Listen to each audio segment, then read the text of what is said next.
Alors, il est un peu plus de 20 heures. Est-ce que vous avez déjà quelques informations qui vous permettent, dans votre canton, mais éventuellement au-delà du canton, dans le département, d'avoir soit le sourire de la satisfaction, soit...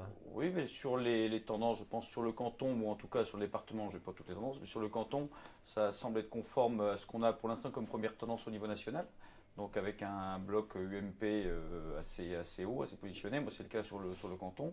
Et bon, on attend aussi sur le canton, je suis un peu pareil, j'attends de savoir effectivement au deuxième tour si c'est PS ou FN.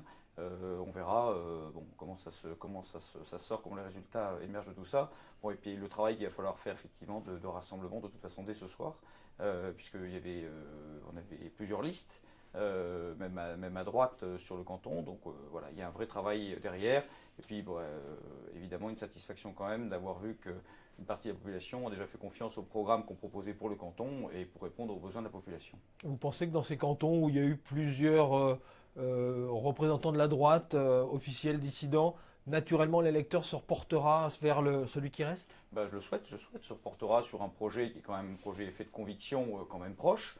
Et donc, normalement, il n'y a pas de raison, puisque effectivement, si on se retrouve face au Parti socialiste, on n'a évidemment pas du tout les mêmes enjeux de défense au niveau du territoire et de même engagement en matière d'emploi, en matière de défense d'activités locales. Et je pense et je l'espère que les électeurs, évidemment, se reporteront naturellement sur notre liste. Vous attendez à des duels contre le Front National? Il y en aura certainement, oui, il y aura certainement. Même moi, je ne sais pas, à l'heure où nous parlons, je ne sais effectivement pas quel sera l'état de la situation sur le canton final. Il faut attendre tous les résultats. Mais il y en aura certainement.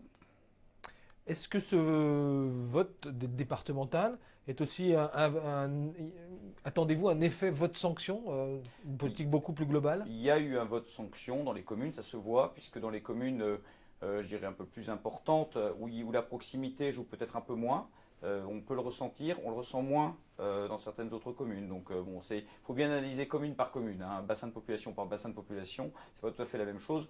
Moi, je sais qu'aussi sur le canton, je vois bien les résultats que je peux avoir commune par commune. C'est aussi beaucoup le travail avec Christine Durand avec ma binôme qu'on a pu mener sur le terrain, cette proximité que les gens aussi ont apparemment au moins apprécié et au moins suivi dans un premier temps. Dans cette optique du second tour, donc c'est l'appel à se rassembler, à faire front commun. Oui, c'est la nécessité pas à faire front commun, il n'y a pas un front commun, c'est l'appel à se rassembler pour un territoire.